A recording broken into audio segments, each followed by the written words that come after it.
Welcome students हम लोग class 6 की ज्योग्राफी पढ़ रहे हैं एनसीईआरटी बुक से। क्लास 6 का 5th चैप्टर है major domains of the earth, पृथ्वी के प्रमुख परिमंडल। स्टूडेंट, पिछले पार्ट में हमने भूमंडल या लिथोस्फीयर के बारे में जाना।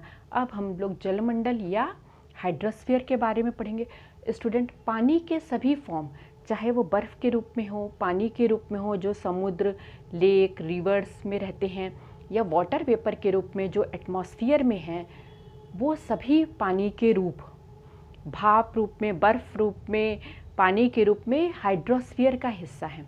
स्टूडेंट, हमारी पृथ्वी पे बहुत वाटर है और पृथ्वी के लगभग 71% भाग पर वाटर है पृथ्वी की सतह पर, और केवल 29% भाग ही लैंड है। लेकिन इतना पानी होते हुए भी बहुत जगह हम देखते हैं पानी की कमी है, क्योंकि जितना पानी है उनमें से 97.2% ये ओशंस में है और ये खारा है, सॉल्टी है, पीने लायक फ्रेश वाटर नहीं है। और पीने लायक जो वाटर हुआ 2.8% में भी सारा पानी पीने के लिए उपलब्ध नहीं है।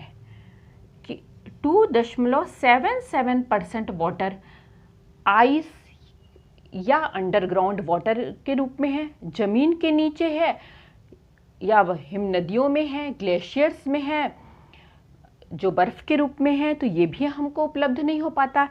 पीने के लिए जो उपलब्ध वाटर है वो बहुत कम है, वो केवल 0.03% है।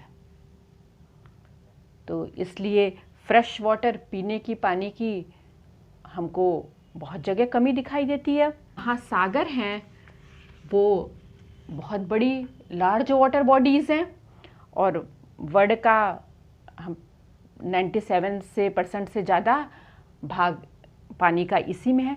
स्टूडेंट, महासागर रुके हुए नहीं हैं, उनमें गति होती रहती है। लहरें, टाइड्स, वेव्स, टाइड्स और ओशियन करंट्स, समुद्री धाराएं के रूप में ये ओशन का वाटर, महासागरों का वाटर मूव करता रहता है, एक जगह से दूसरी जगह जाता रहता है। स्टूडेंट, इस महासागर में सबसे बड़ा है पैसिफिक ओशियन, जो 5 महासागरों में हम बांटे हैं पूरे विश्व के वाटर के प्रमुख रूप में। तो उसमें सबसे बड़ा पैसिफिक ओशियन या प्रशांत महासागर। सबसे बड़ा कौन सा है? प्रशांत महासागर। स्टूडेंट, ये प्रशांत महासागर पृथ्वी के लगभग 1/3 भाग को सरफेस पे घेरा हुआ है, और मरीना ट्रेंच इसका सबसे अधिक गहरा भाग प्रशांत महासागर में है, जो लिथोस्फीयर का सबसे गहरा वाला भाग है। हम लोग पिछले पार्ट में पढ़ चुके हैं कि इसकी गहराई 11,022 मीटर है, 11,022 मीटर है। स्टूडेंट, जो प्रशांत महासागर है वो ऑलमोस्ट सर्कुलर है, और उसके एक तरफ उत्तरी अमेरिका और दक्षिणी अमेरिका और एक तरफ एशिया और ऑस्ट्रेलिया आते हैं। अटलांटिक ओशियन, अटलांटिक महासागर, ये दूसरे नंबर का बड़ा महासागर है और ये एस शेप का है। स्टूडेंट, इसके एक तरफ उत्तरी अमेरिका, दक्षिणी अमेरिका आते हैं और दूसरी तरफ अफ्रीका और यूरोप आता है। स्टूडेंट, ये महासागर का जो बनावट है वो इसके कॉर्नर्स, इसकी कोस्ट लाइन बहुत कटी फटी है, और कटी फटी कोस्ट लाइन के कारण ये पोताश्य और पत्तन, हार्बर और पोर्ट के लिए बहुत उपयोगी है। जहाँ कटी फटी कोस्ट लाइन होती है वहाँ शिप के रुकने के लिए बहुत अच्छा जगह होती है।